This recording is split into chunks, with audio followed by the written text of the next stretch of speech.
Hi everyone. In this video I will be discussing a few of the main points in the reading The Ring of Gyges by Plato. Let me share the screen with you here. Okay.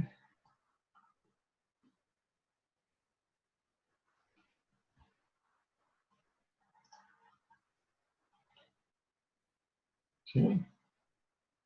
This excerpt is, first we'll talk about some questions, okay? And then we'll get to what I was getting ready to say. So here's some questions to think about while we're going through this video and while you're doing the reading, or to think about if you've already done the reading, which is very possible. Question number 1, what is the nature and origin of justice? Number 2, what is the point of the story of Gyges' ring? And number 3, how does Glaucon isolate the just and unjust man in order to form a real judgment of their lives? Okay. Now this excerpt is from a longer Platonic dialogue called The Republic, and is a good presentation of the view known as psychological egoism, which is the position that everyone acts only from their own self-interest. The ethical egoist argues that since psychological egoism is true, that since people do act from their own self-interest, that people should act in their own self-interest, and that they should act morally only when they think they can get something out of it. Now, the excerpt is in dialogue form, although it is a little confusing sometimes because it's not always clear who's talking to whom. Now, in this section of the Platonic dialogue of the Republic, it's always Glaucon speaking, so maybe it's not that confusing. Essentially, the speaker is Glaucon, who is challenging Socrates to tell him why someone should be moral. Socrates was an historical figure, a philosopher who was very influential on Plato, and was later written about in fictionalized form by Plato in order to present both his and Socrates' philosophical arguments. Glaucon begins by asking, where did this idea come from that everyone should be just and fair with each other? Where did it come from? He answers his own question by stating what he calls the nature and origin of justice. He says that when men have had an experience of both justice and injustice, they think they had better agree among themselves to have neither one, so that laws and mutual covenants, that is, mutual agreements, arise to make everyone just. This is the origin and nature of judgment, of justice. It is a kind of compromise between what would be best, where the best would be to do injustice and not be punished, and what would be worst, which is to suffer injustice without being able to retaliate. So he's saying here that the tendency for everyone to be moral comes from a kind of unwritten agreement, and sometimes a written agreement, that it's better to be moral towards each other than it is to have bad things done to you.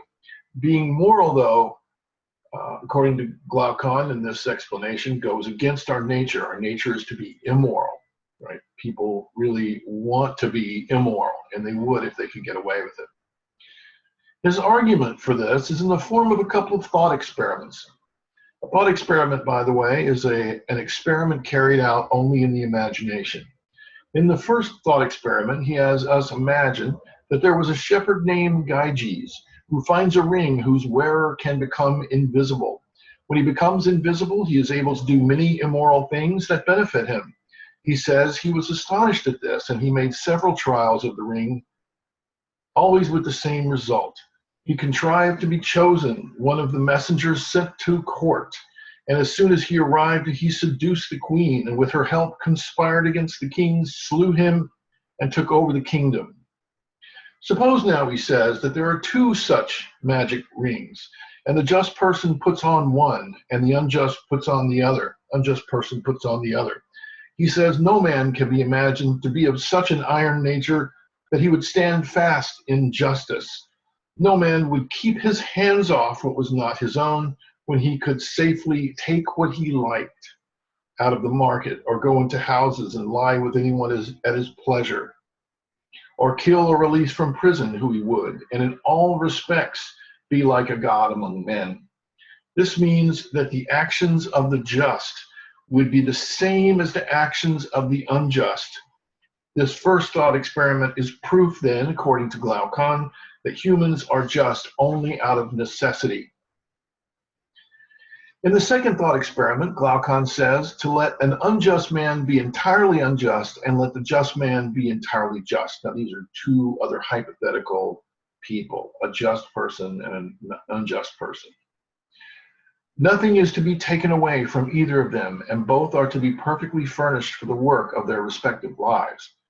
We are to imagine a hypothetical unjust man who has a reputation of being just. Similarly, we imagine a just man who has a reputation of injustice. Which one would you rather be? Glaucon thinks that no one would want to trade places with a just man who everyone thinks is unjust and treats him that way. Never mind, by the way, how he is able to act justly while everyone thinks he is unjust. It is in the nature of thought experiments to be fanciful in order to make a point. On the other hand, if you could be an unjust person, lying, cheating, and stealing, while everyone thinks you are just, isn't that eminently preferable? The point of this second thought experiment is, again, that people only act justly out of appearances and not because of anything inherent in justice itself. If there is no chance of having a good reputation and honor bestowed by other people, then there's no reason to be moral. If Glaucon is right, then psychological egoism is true. If you disagree, what argument would you propose challenging one of these thought experiments? And by the way, do these two thought experiments convince you that egoism is the proper ethical view to hold? This will be an interesting question to think about as we proceed through this course in ethics. Thank you very much for your time and attention. Bye-bye.